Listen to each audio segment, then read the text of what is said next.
ವಿದ್ಯಾರ್ಥಿಗಳೇ, ಮೇಲ್ಮೈ ವಿಸ್ತೀರ್ಣಗಳು ಮತ್ತು ಘನಫಲಗಳಲ್ಲಿ ಅಭ್ಯಾಸ 15.4 ಪ್ರಶ್ನೆ 5 ನೋಡೋಣ. ಕೊನೆಯದಾಗಿರ್ತಕ್ಕಂಥ ಪ್ರಶ್ನೆ ಏನಿದೆ, ಒಂದು ಲೋಹದಿಂದ ಮಾಡಿದ ವೃತ್ತಪಾದ ಶಂಕುವಿನ ಎತ್ತರ 20 ಸೆಂಟಿಮೀಟರ್ ಅಂತ ಕೊಟ್ಟಿದ್ದಾನೆ.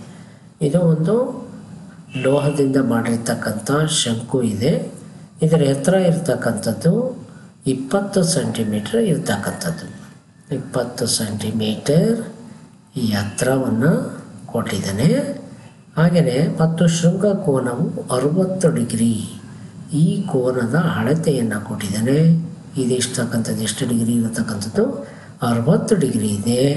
ಈ ಶಂಕುವಿನ ಅದರ ಎತ್ತರದ ಮಧ್ಯಭಾಗದಲ್ಲಿ, ಅಂದರೆ 20 ಸೆಂಟಿಮೀಟರ್ ಇರ್ತಕ್ಕಂಥದ್ದು ಇದರ ಮಧ್ಯಭಾಗದಲ್ಲಿ, ಅಂದರೆ ಈ ಮಧ್ಯಭಾಗದಲ್ಲಿ ತಗೊಳ್ಳೋದಾದರೆ, ಮಧ್ಯಭಾಗವನ್ನು ನಾವು ತಗೊಂಡ್ರೆ, ಉದಾಹರಣೆಗೆ ಇದನ್ನು ಮಧ್ಯಭಾಗ ಅಂತ ಇಟ್ಕೊಳ್ಳೋಣ. ಈ ಮಧ್ಯಭಾಗಕ್ಕೆ ಏನಾಗಿದೆ, ಅದರ ಎತ್ತರದ ಮಧ್ಯಭಾಗದಲ್ಲಿ ಪಾದಕ್ಕೆ ಸಮಾಂತರವಾಗಿ ಒಂದು ಸಮತಲದ ಮೂಲಕ ಕತ್ತರಿಸಿದೆ. ಇದನ್ನು ಇಲ್ಲಿಗೆ ನಾವು ಕರೆಕ್ಟಾಗಿ 10 ಸೆಂಟಿಮೀಟ್ರಿಗೆ ಕತ್ತರಿಸಿರ್ತಕ್ಕಂಥದ್ದು. ಈ ಕತ್ತರಿಸಿದಾಗ ಈ ರೀತಿಯಾಗಿ ಪಡೆದ ಶಂಕುವಿನ ಭಿನ್ನಕವನ್ನು ತಂತಿಯ ವ್ಯಾಸ 1/16 ಸೆಂಟಿಮೀಟರ್ ಇರುವಂತೆ ತಂತಿಯಾಗಿ ಎಳೆದರೆ ತಂತಿಯ ಉದ್ದವನ್ನು ಕಂಡು ಹಿಡಿಯಿರಿ ಅಂತ ಕೇಳಿದ್ದಾನೆ. ಈಗ ಟೋಟಲ್ ಆಗಿ ಒಂದು ಲೋಹದ ಶಂಕು ಇದೆ. ಈ ಶಂಕುವಿನ ಎತ್ತರ ಇರ್ತಕ್ಕಂಥದ್ದು 20 ಸೆಂಟಿಮೀಟ್ರು. ಹಾಗೆಯೇ ಶೃಂಗ ಕೋನ ಕೊಟ್ಟಿದ್ದಾನೆ, 60 ಡಿಗ್ರಿ ಇದೆ. ಈ ಶಂಕುವಿನ ಅದರ ಎತ್ತರದ ಮಧ್ಯಭಾಗದಲ್ಲಿ, ಇದರ ತಗೊಂಡಿರ್ತಕ್ಕಂಥ ಮಧ್ಯಭಾಗದಲ್ಲಿ ಕತ್ತರಿಸಿದರೆ ಅಲ್ಲಿಗೆ ಟೋಟಲ್ ಆಗಿ ನಾನೇನು ಮಾಡ್ತೀನಿ, ಇಲ್ಲಿಗೆ ತಗೊಳ್ತೀನಿ.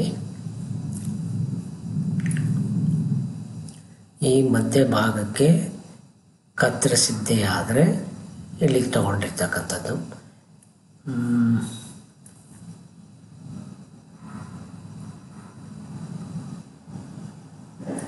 ಇಲ್ಲಿಗೆ ನಾವು ಕತ್ತರಿಸ್ಕೊಂಡ್ರೆ ಈ ಮಧ್ಯಭಾಗದಲ್ಲಿ ಇರ್ತಕ್ಕಂಥದ್ದನ್ನು ತಗೊಳ್ಳೋದಾದರೆ ಇದು ಏನಾಗುತ್ತೆ, 10 ಸೆಂಟಿಮೀಟ್ರ್ ಆಗುತ್ತೆ. ಇಲ್ಲಿ ಮೇಲ್ಭಾಗದ್ದು 10 ಸೆಂಟಿಮೀಟ್ರ್ ಆಗುತ್ತೆ.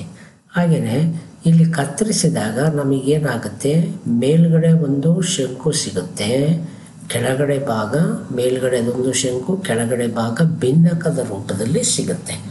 ಈ ಭಿನ್ನಕದ ರೂಪದಲ್ಲಿ ಸಿಕ್ಕಾಗ ಇದನ್ನು ನಾವು ಹೆಸರನ್ನು ಸೂಚನೆ ಮಾಡ್ಕೊಳ್ಳೋಣ. ಎ, ಹಾಗೆಯೇ ಬಿ ಮತ್ತು ಸಿ, ಡಿ ಅಂತ ಇಟ್ಕೊಳ್ಳೋಣ. ಮೇಲ್ಗಡೆ ಇ ಅಂತ ತಗೊಳ್ಳೋಣ. ಇಲ್ಲಿ 60 ಡಿಗ್ರಿಯನ್ನು ಕಟ್ ಮಾಡಿದಾಗ ಇಲ್ಲಿ ನನಗೆ ಈ ಕಡೆ ಭಾಗದ್ದು 30 ಡಿಗ್ರಿ, ಈ ಕಡೆ ಭಾಗದ್ದು 30 ಡಿಗ್ರಿ ಸಿಕ್ತು. ಅದರ ಎತ್ತರದ ಮಧ್ಯಭಾಗದಲ್ಲಿ ಪಾದಕ್ಕೆ ಸಮಾಂತರವಾಗಿ ಸಮತಲದ ಮೂಲಕ ಕತ್ತರಿಸಿದೆ. ಈ ರೀತಿಯಾಗಿ ಪಡೆದ ಶಂಕುವಿನ ಭಿನ್ನಕವನ್ನು, ಅಂದರೆ ಇದರದ್ದು ಮಾತ್ರ, ಈ ಭಿನ್ನಕವನ್ನು ಮಾತ್ರ ತಂತಿಯನ್ನಾಗಿ ಮಾರ್ಪಡಿಸಿದಾಗ ಅದೇನಾಗುತ್ತೆ ಅಂತಂದು ಹೇಳಿದರೆ, ಸಿಲಿಂಡರ್ ರೂಪದಲ್ಲಿ ನೀವು ತಂತಿಯನ್ನು ನೋಡಿರ್ಬೋದು. ಈ ರೀತಿಯಾಗಿರ್ತಕ್ಕಂಥ ಒಂದು ಸಿಲಿಂಡರಿನ ರೂಪದಲ್ಲಿ ತಂತಿ ಇರತಕ್ಕಂಥದ್ದು, ಈ ರೂಪದಲ್ಲಿ ಮಾರ್ಪಡಿಸಿರ್ತಕ್ಕಂಥದ್ದು. ಇದರ ವ್ಯಾಸ ಏನಿದೆಯೋ ಎಷ್ಟಿದೆ, 1/16 ಸೆಂಟಿಮೀಟ್ರ್ ಇದೆ. ಸೆಂಟಿಮೀಟ್ರ್ ಇದ್ದರೆ ತಂತಿಯ ಉದ್ದ, ಅಂದರೆ ಟೋಟಲ್ ಆಗಿರ್ತಕ್ಕಂಥ ಎಲ್, ಇದರ ಉದ್ದ ಎಷ್ಟು ಅಂತಂದೇಳಿ ಕೇಳಿದ್ದಾನೆ. ಇದನ್ನು ಕೇಳಿದಾಗ ನಮಗೆ ಇದರ ಉದ್ದವನ್ನು ಕಂಡುಹಿಡಿಬೇಕು ಅಂದರೆ ಫಸ್ಟ್ ಒಂದು ಇವೆರಡನ್ನು ಕೂಡ ಬೇರೆ ಬೇರೆ ಮಾಡಿರ್ತಕ್ಕಂಥದ್ದಿದೆ. ಅಂದರೆ ಮೇಲ್ಗಡೆ ಭಾಗದ್ದು 10 ಸೆಂಟಿಮೀಟ್ರ್ ಇದೆ, ಹಾಗೆಯೇ ಕೆಳಗಡೆ ಭಾಗದ್ದು 10 ಸೆಂಟಿಮೀಟ್ರ್ ಎತ್ತರ ಇದೆ. ಹಾಗೆಯೇ ಇಲ್ಲಿ ನಾನು ತಗೊಂಡ್ರೆ ಟೋಟಲ್ ಆಗಿರ್ತಕ್ಕಂಥದ್ದು ಇದು R1 ಇದೆ, ಹಾಗೆಯೇ ಇದೇನಾಗಿದೆ R2. ಹಾಗೆಯೇ ಇದು ಕೂಡ ಏನಾಗುತ್ತೆ, ಎರಡೂ ಕೂಡ ಮಧ್ಯದಲ್ಲಿ ಕಟ್ಟಾಗಿರೋದ್ರಿಂದ ಅದು ಕೂಡ R2 ಆಗ್ತಕ್ಕಂಥದ್ದು. ಇದಿಷ್ಟು ಕೊಟ್ಟಿದ್ದಾನೆ. ಆದರೆ ಇದರಲ್ಲಿ ನಮಗೆ ಕೊಟ್ಟಿರ್ತಕ್ಕಂಥದ್ದು ಎಲ್ಲದೂ ಕೂಡ ಚರಾಕ್ಷರ ರೂಪದಲ್ಲೇ ಇರ್ತಕ್ಕಂಥದ್ದು. ಯಾವುದೂ ಕೂಡ ನಮಗೆ ತ್ರಿಜ್ಯಗಳು ಅಳತೆ ಇಲ್ಲ, ಉದ್ದದ ಅಳತೆ ಇಲ್ಲ. ಅದಕ್ಕೋಸ್ಕರ ಏನು ಮಾಡೋಣ, ಇಲ್ಲಿರ್ತಕ್ಕಂಥದ್ದನ್ನು ತಗೊಂಡ್ರೆ ಇದು ಏನಾಗುತ್ತೆ, ನಮಗೆ ಮಧ್ಯದಲ್ಲಿರ್ತಕ್ಕಂಥದ್ದು 90 ಡಿಗ್ರಿ ಇದೆ.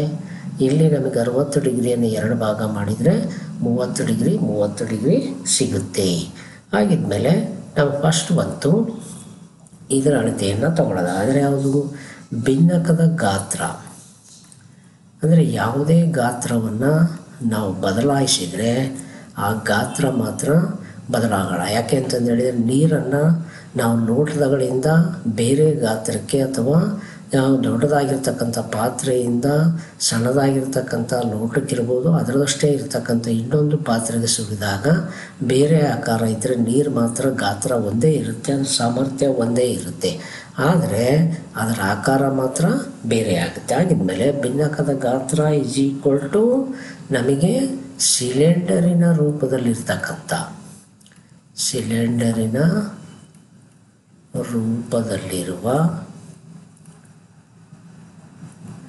ವೈರಿನ ಗಾತ್ರಕ್ಕೆ ಸಮನಾಗಿರ್ತಕ್ಕಂಥದ್ದು. ಆಗಿದ್ಮೇಲೆ ಭಿನ್ನಕದ ಸೂತ್ರ ಏನಿದೆ ನಮ್ಮದು, ಭಿನ್ನಕ ಗಾತ್ರದ ಅಥವಾ ಘನಫಲದ ಸೂತ್ರ 1/3 π × h r1 square plus r2 square plus r1 r2. ಆದರೆ ಇಲ್ಲಿ r1 r2 ಬೆಲೆನೇ ಇಲ್ಲ ನಮಗೆ. ಇಲ್ಲಿ ಕೊಟ್ಟಿರ್ತಕ್ಕಂಥದ್ದು ಕೆಳಗಡೆ ಭಾಗದಲ್ಲಿ ಇದು r1 ಇದೆ, ಇಲ್ಲಿ ಮೇಲ್ಭಾಗದಲ್ಲಿ r2 ಇದೆ, ಆದರೆ ಇದರ ಅಳತೆ ನಮಗಿಲ್ಲ. ಆದರೆ ಒಂದು ಇಂಟ್ಸ್ ಹೇಗೆ ಕೊಟ್ಟಿದ್ದಾನೆ ಅಂದರೆ ಅದರ ಶೃಂಗ ಬಿಂದುವನ್ನು ಕೊಟ್ಟಿದ್ದಾನೆ, ಶೃಂಗ ಕೋನವನ್ನು 60 ಡಿಗ್ರಿಯನ್ನು ಕೊಟ್ಟಿದ್ದಾನೆ. ಅದರ ಮಧ್ಯಭಾಗದಲ್ಲಿ ನಾವು ಕತ್ತರಿಸಿಬಿಟ್ರೆ ಇದು ಲಂಬ ಕೋನ ತ್ರಿಭುಜಕ್ಕೆ ನಮಗೆ ಸಿಗುತ್ತೆ. ಈ ಹಿಂಟ್ಸನ್ನು ಉಪಯೋಗಿಸ್ಕೊಂಡ್ಬಿಟ್ಟು r1 ಬೆಲೆ ಮತ್ತು r2 ಬೆಲೆಯನ್ನು ಕಂಡುಹಿಡಿಯೋಕ್ಕೆ ಬರುತ್ತೆ. ನೋಡೋಣ. ಮೊದಲನೇದಾಗಿ ತ್ರಿಭುಜವನ್ನು ತಗೊಂಡ್ರೆ, ಯಾವುದು ತ್ರಿಭುಜ, ಈ ರೀತಿಯಾಗಿ ನಾವು ತ್ರಿಭುಜವನ್ನು ತಗೊಂಡ್ರೆ ಈ ತ್ರಿಭುಜದಲ್ಲಿ ಏನಾಗುತ್ತೆ, ಇದು 90 ಡಿಗ್ರಿ ಇದೆ, ಈ ಭಾಗದಲ್ಲಿ ಏನಾಗಿದೆ 30 ಡಿಗ್ರಿ ಇದೆ. ಇದು EPD ಅಂತ ಇಟ್ಕೊಳ್ಳೋಣ. EPD ಅಂತಂದೇಳಿ ತಗೊಂಡ್ರೆ ಈ ಉದಾಹರಣೆಗೆ ಇದನ್ನು ಹೆಸರನ್ನು ಗುರುತು ಮಾಡಿಕೊಡ್ತೀನಿ, P ಅಂತ ಇಟ್ಕೊಂಡ್ರೆ 90 ಡಿಗ್ರಿ, ಇದು T ಅಂತದು, ಇದು Q ಅಂತ ಇಟ್ಕೊಳ್ಳೋಣ. ಇಲ್ಲಿದ್ದ ಒಂದು ತ್ರಿಭುಜ ಸಿಗುತ್ತೆ ನಮಗೆ, ಇಲ್ಲಿದ್ದ ದೊಡ್ಡದಾಗಿರ್ತಕ್ಕಂಥ ಒಂದು ತ್ರಿಭುಜ ಸಿಗುತ್ತೆ. ಇದನ್ನು ನಾವು ಇಂಟ್ಸ್ ತಗೊಂಡು r1 ಮತ್ತು r2 ಬೆಲೆಯನ್ನು ಕಂಡುಹಿಡ್ಕೊಳ್ಳೋಣ. ಫಸ್ಟ್ ಒಂತಿಂದು ಯಾವುದು, ಫಸ್ಟ್ ಒಂತಿಂದು ನಮಗಿರ್ತಕ್ಕಂಥ ತ್ರಿಭುಜ EQB ಅಂದರೆ r1 ಬೆಲೆದು. ಈ ತ್ರಿಭುಜವನ್ನು ತಗೊಂಡ್ರೆ ಈ ತ್ರಿಭುಜದಲ್ಲಿ ನಮಗೆ ಇದರ ಅಳತೆ ಇರ್ತಕ್ಕಂಥದ್ದು ಯಾವುದು, ಇದು ಮಾಮೂಲಿಯಾಗಿ 90 ಡಿಗ್ರಿ ಇದೆ, ಮೇಲ್ಭಾಗದಲ್ಲಿ 30 ಡಿಗ್ರಿ ಇದೆ. ಇಲ್ಲಿ ನಮಗೆ ಅರ್ಧ ಕಟ್ಟಾಗಿರೋದ್ರಿಂದ ಇದು 10 ಸೆಂಟಿಮೀಟರ್ ಸಿಗುತ್ತೆ. ಇದು EQB. ಇದನ್ನೇನು ಮಾಡ್ಬೋದು ಅಂತಂದೇಳಿದರೆ ನಾವು ಪಾದಕ್ಕೆ, ಅಂದರೆ ನಮಗೆ ಟ್ರಿಗ್ನಾಮೆಟ್ರಿಯಲ್ಲಿ ಅಂದರೆ ತ್ರಿಕೋನ ಮಿತಿಯನ್ನು ತಗೊಳ್ಳೋದಾದರೆ ಪಂಡಿತ್ ಬದ್ರಿನಾಥ್ ಪ್ರಸಾದ್ ಆರ್ ಬೋಲೆ ಅಂದರೆ ಇದು ಸೈನ್ ಥೀಟಾ, ಇದು ಕಾಸ್ ಥೀಟಾ, ಇದು tan theta, cosecant theta, secant theta, cot theta. ಇದಕ್ಕೆ ನಾವು ಕಂಪೇರ್ ಮಾಡಿಕೊಳ್ಳೋಣ. ಇದನ್ನೇನು ಮಾಡೋಣ, ಪಾದಕ್ಕೆ ತಗೊಂಡ್ಬಿಡೋಣ. ಪಾದಕ್ಕೆ ತಗೊಂಡು ಮಾಡ್ಬೋದು, ಇಲ್ಲ ಅಲ್ಲೇ ಇದ್ಕೊಂಡು ಕೂಡ ಮಾಡ್ಬೋದು. 30 ಡಿಗ್ರಿ, ಇದು 90 ಡಿಗ್ರಿ. ಹಾಗೆಯೇ ಇಲ್ಲಿರ್ತಕ್ಕಂಥದ್ದು EQ ಚೇಂಜ್ ಆಗೋಲ್ಲ, ಆದರೆ B ಮಾತ್ರ ಚೇಂಜ್ ಆಗುತ್ತೆ. ಇಲ್ಲಿರ್ತಕ್ಕಂಥದ್ದು ಯಾವುದಿದು r1 r2 ಬೆಲೆ, ಇದು r2 ಆಗುತ್ತೆ, ಇದು 10 ಸೆಂಟಿಮೀಟರ್ ಆಗುತ್ತೆ. ಇದರಲ್ಲಿ P ಮತ್ತು B ಅಂದರೆ ಇದು ಪರ್ಪೆಂಡಿಕ್ಯುಲರು, ಇದು ಬೇಸು ಅಂದರೆ ಪಾದ ಮತ್ತು ಇಲ್ಲಿ ತಗೊಳ್ಳೋದಾದರೆ ಅಭಿಮುಖ ಬಾಹು ಮತ್ತು ಪಾರ್ಶ್ವಬಾಹು ಅಂತಂದೇಳಿ ತಗೊಳ್ತೀವಿ. ಹಾಗೆಯೇ ಇಲ್ಲಿ ಅಭಿಮುಖ ಬಾಹು ಬೈ ಪಾರ್ಶ್ವಬಾಹು ಆದರೆ ಟ್ಯಾನ್ ಥೀಟಾ ಆಗುತ್ತೆ. Tan theta is equal to ಅಭಿಮುಖ ಬಾಹು ಬೈ ಪಾರ್ಶ್ವಬಾಹು. ಟ್ಯಾನ್ ಥೀಟಾದ್ದು tan 30 degree is equal to BQ by QE. ಅಲ್ಲಿ ಟ್ಯಾನ್ ಥೀಟಾ 30 ಡಿಗ್ರಿ ಅಳತೆ 1/√3 ಈಸ್ ಈಕ್ವಲ್ ಟು BQ ಅಂತಂದು ಹೇಳಿದರೆ r2 ಬೈ 10 ಸೆಂಟಿಮೀಟರ್. ಅದನ್ನು ಕ್ರಾಸ್ ಮಲ್ಟಿಪ್ಲಿಕೇಶನ್ ಮಾಡಿದರೆ R2 ಈಸ್ ಈಕ್ವಲ್ ಟು 10/√3. ಇದನ್ನು ನಾವು 1 ಅಂತ ಇಟ್ಕೊಳ್ಳೋಣ. ಹಾಗೆಯೇ R2 ಬೆಲೆ ಸಿಕ್ತು, ಅದೇ ರೀತಿಯಾಗಿ R1 ಬೆಲೆನೂ ಕೂಡ ತಗೊಳ್ಳೋಣ. ಸೇಮ್ ಪ್ರೊಸೀಜರ್ನಲ್ಲೇ ಬರುತ್ತೆ ಅದು ಕೂಡ. ಇದನ್ನು ತಗೊಂಡ್ರೆ 90 ಡಿಗ್ರಿ, ಹಾಗೆಯೇ ಇದು 30 ಡಿಗ್ರಿ, ಹಾಗೆಯೇ ಇದು EPD, ಇದು R1. ಟೋಟಲ್ ಆಗಿರ್ತಕ್ಕಂಥ ಉದ್ದ ಆಗಿರೋದ್ರಿಂದ 20 ಸೆಂಟಿಮೀಟ್ರ್ ಆಗುತ್ತೆ. ಅದನ್ನು ಪಾದಕ್ಕೆ ತಗೊಂಡ್ರೆ 30 ಡಿಗ್ರಿಯನ್ನು ಎಲ್ಲ ಹಾಗೆಯೇ ಬರ್ಕೋಬೋದು. 30 ಡಿಗ್ರಿ, ಇದು 90 ಡಿಗ್ರಿ. ಅಲ್ಲಿಗೆ ಇದೇನಾಗುತ್ತೆ, ಇದು P ಇದೆ, ಇದು E ಇದೆ, ಇದು D ಇದೆ. ಅಲ್ಲಿಗೆ PD ಬೆಲೆ R1 ಆಯಿತು, ಇದು 20 ಸೆಂಟಿಮೀಟ್ರ್ ಆಯಿತು. ಅಲ್ಲಿಗೆ tan θ ಈಸ್ ಈಕ್ವಲ್ ಟು ಅಭಿಮುಖ ಬಾಹು ಬೈ ಪಾರ್ಶ್ವಬಾಹು. tan 30 ಈಸ್ ಈಕ್ವಲ್ ಟು ಅಭಿಮುಖ ಬಾಹು ಅಂದರೆ PD by PE is equal to 1/√3 is equal to 20 by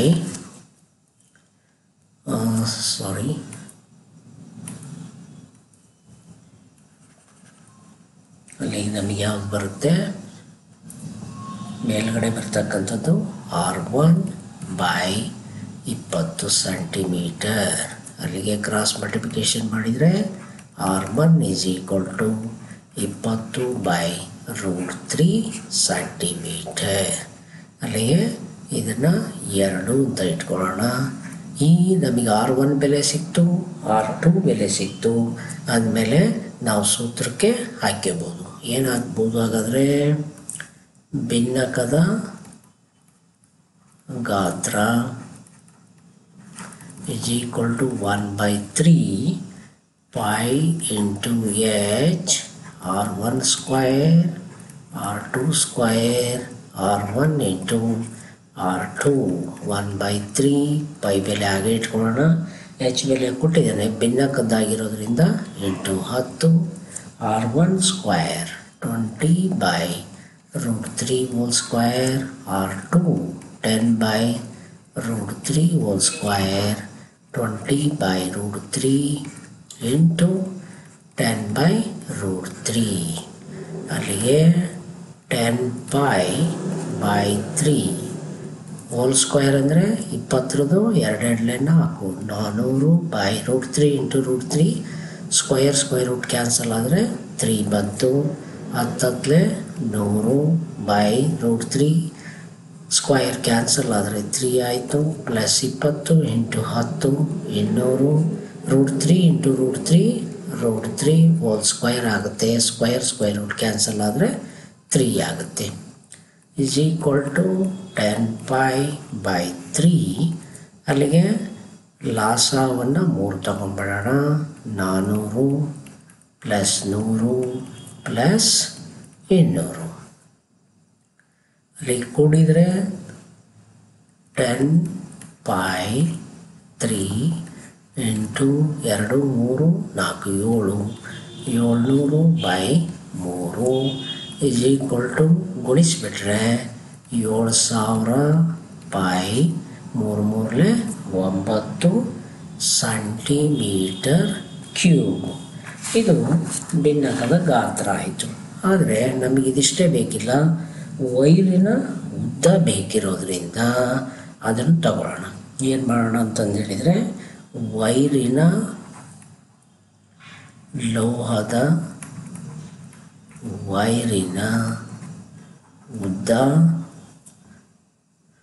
ಉದ್ದವು ಏನಂತ ತಗೊಂಡಿದ್ದೀವಿ, L ಸೆಂಟಿಮೀಟರ್. ವ್ಯಾಸ ಎಷ್ಟಿದೆ, 1/16 ಸೆಂಟಿಮೀಟರ್. ಅದರ ಜೊತೆಗೆ ಲೋಹದ ವೈರಿನ ಅಂತಂದೇಳಿದರೆ ಅದರ ಗಾತ್ರ ಯಾವುದು ಇರ್ತಕ್ಕಂಥದ್ದು, ಲೋಹ ಸಿಲಿಂಡರ್ ರೂಪದಲ್ಲಿದೆ. ಲೋಹದ ಗಾತ್ರ is equal to πr² H. ಆದರೆ ವ್ಯಾಸ ಮಾತ್ರ ಕೊಟ್ಟಿದ್ದಾನೆ, 1/16. ಆರ್ ಬೆಲೆ ಏನಾಗುತ್ತೆ d/2 is equal to 1/16 by ಅರ್ಧ ಅಂತಂದು ಹೇಳಿದರೆ 2 ಆಗುತ್ತೆ, ಡಿವೈಡೆಡ್ ಬೈ 1 ಅಂದರೆ 1/16 into 1/2 is equal to R ಬೆಲೆ ಏನಾಯಿತು 1/32 ಸೆಂಟಿಮೀಟರ್. ಅಲ್ಲಿಗೆ ಎಚ್ ಬೆಲೆ ಅಂತಂದು ಹೇಳಿದರೆ ಎಲ್ ಸಿಕ್ಕಿದೆ ನಮಗೆ. ಎಲ್ ಬೇಕಾಗಿರೋದ್ರಿಂದ ಎಲ್ ಅಂತ ಇಟ್ಕೊಳ್ಳೋಣ. ಪೈ ಆರ್ ಸ್ಕ್ವಯರ್ ಎಲ್ ಆಯಿತು is equal to pi into R square 1/32 whole square into L ಇದು ಆಗಿರ್ತಕ್ಕಂಥದ್ದು. ಈಗ ನಾವು ಭಿನ್ನಕವನ್ನು ಲೋಹದ ವೈರನ್ನಾಗಿ ಪರಿವರ್ತನೆ ಮಾಡಲಾಗಿದೆ. ಯಾಕೆಂದರೆ ರೀಕ್ಯಾಸ್ಟಿಂಗ್ ಮಾಡಿದ್ದೀವಿ, ಅದನ್ನು ಪೂರ್ತಿಯಾಗಿ ಭಿನ್ನಕವನ್ನು ವೈರನ್ನಾಗಿ ಬದಲಾಯಿಸಿದ್ದೀವಿ. ಅದರಿಂದ ವೈರಿನ ಉದ್ದ ಎಲ್ ಸೆಂಟಿಮೀಟರ್, ಹಾಗೆಯೇ ವ್ಯಾಸ 1/16 ಸೆಂಟಿಮೀಟರ್ ಆಗಿದೆ. ಆದರೆ ಅಲ್ಲಿರ್ತಕ್ಕಂಥದ್ದು ಯಾವುದು ಬದಲಾವಣೆ ಮಾಡಿದಾಗ ಏನಾಗಿದೆ, ನಮ್ಮದು ಭಿನ್ನಕದ ಗಾತ್ರ ಈಸ್ ಈಕ್ವಲ್ ಟು ಬದಲಾಯಿಸಿದ ವೈರಿನ ಗಾತ್ರ. ಅಲ್ಲಿಗೆ ಭಿನ್ನಕದ ಗಾತ್ರದ ಸೂತ್ರ ನಮಗೆ ಬಂದಿದೆ 7000 π/9. ಹಾಗೆಯೇ ವೈರ್ ಇರ್ತಕ್ಕಂಥ ಸಿಲಿಂಡ್ರು ಅದರ ಬೆಲೆನೂ ಸಿಕ್ಕಿದೆ, pi into 1/32 whole square into l. ಅಲ್ಲಿಗೆ 7000 π divided by 9 pi into 1/32 into 1/32 into l. Pi cancel ಆಯಿತು. ನಮಗೆ ಎಲ್ ಬೆಲೆ ಬೇಕು, ಎಲ್ ಅಲ್ಲೇ ಇಟ್ಕೊಳ್ಳೋಣ. ಅಲ್ಲಿಗೆ ಏನು ಉಳಿಯುತ್ತೆ ನಮಗೆ 7000 ಇಂಟು 32 ಇಂಟು 32 ಡಿವೈಡೆಡ್ ಬೈ 9. ಅಲ್ಲಿಗೆ ಪೂರ್ತಿ ಗುಣಿಸಿಬಿಟ್ರೆ l is equal to 716800 divided by 9 ಆಯಿತು. 9 ನಾವು ಭಾಗಿಸ್ಬಿಟ್ರೆ ಏನು ಬರುತ್ತೆ ನಮಗೆ 79644.4 ಸೆಂಟಿಮೀಟರ್ ಆಯಿತು. ಇದನ್ನು ಮೀಟ್ರಿಗೆ ಕನ್ವರ್ಟ್ ಮಾಡ್ಕೊಳ್ಳೋಣ. 100 centimetre is equal to 1 metre. ಅದೇ 1 ಸೆಂಟಿಮೀಟ್ರನ್ನು 100 ಮೀಟ್ರ್ ಅಂತ ಮಾಡ್ಕೋಬೋದು, 1/100 ಮೀಟ್ರ್ ಅಂತ ಮಾಡ್ಕೋಬೋದು. ಅದೇ ರೀತಿಯಾಗಿ ಇಲ್ಲೂ ಕೂಡ L is equal to 7964.4 divided by 100. ಅಲ್ಲಿ ಪಾಯಿಂಟ್ ಆದಮೇಲೆ 2 ಇಟ್ಕೊಂಡ್ರೆ L is equal to 796.4 metre. ಇದು ವೈರಿನ ಉದ್ದ. ಇದಿಷ್ಟು ಕೂಡ ನಿಮಗೆ ಹೇಳಿದ್ದೀನಿ. ಇದರಲ್ಲಿ ಒಂದಲ್ಲ 2 ಸತಿ ಮಾಡಿಕೊಳ್ಳಿ. 2 ಸತಿ ಲೆಕ್ಕ ಮಾಡಿದರೆ ಪೂರ್ತಿಯಾಗಿ ಸಿಗುತ್ತೆ. ಸ್ವಲ್ಪ ಏನಾಗಿರ್ತಕ್ಕಂಥದ್ದು ಅಂದರೆ ಇದರ ಬೆಲೆ ಸ್ವಲ್ಪ ಬೇರೆ ಥರ ಇದೆ. ಶೃಂಗಕೋನವನ್ನು ನಾವು ತ್ರಿಕೋನ ಮಿತಿಗೆ ತಗೊಂಡು ತ್ರಿಕೋನ ಮಿತಿಯಲ್ಲಿ ಅದನ್ನು ಬದಲಾಯಿಸಿಕೊಂಡು ಅದರ ಬೆಲೆಗಳನ್ನು ತಗೊಂಡು R1 ಮತ್ತು R2 ಚೇಂಜ್ ಮಾಡಿಕೊಂಡ್ರೆ ಭಿನ್ನಕದ ಗಾತ್ರ ಸಿಗುತ್ತೆ. ಹಾಗೆಯೇ ಲೋಹದ ವೈರಿನ ಉದ್ದವನ್ನು ಸಿಲಿಂಡ್ರಿಗೆ ತಗೊಂಡ್ರೆ ಲೋಹದ ಗಾತ್ರ ಸಿಗುತ್ತೆ. ಎರಡನ್ನೂ ಕೂಡ ನಾವು ಈಕ್ವಲೈಸ್ ಮಾಡಿಕೊಂಡ್ರೆ ಎಲ್ ಬೆಲೆ ಸಿಗುತ್ತೆ. ಎಲ್ಲನ್ನು ನಾವು ಈ ರೀತಿಯಾಗಿ ಕಂಡುಹಿಡಿಬೋದು. ಏನಾದರೂ ಡೌಟ್ಸ್ ಇದ್ದರೆ ಕಮೆಂಟ್ ಮಾಡಿ ಅಂತ ಹೇಳ್ತಾ ಮತ್ತೊಮ್ಮೆ ನಿಮ್ಮೆಲ್ಲರಿಗೂ ಕೂಡ ಧನ್ಯವಾದಗಳು.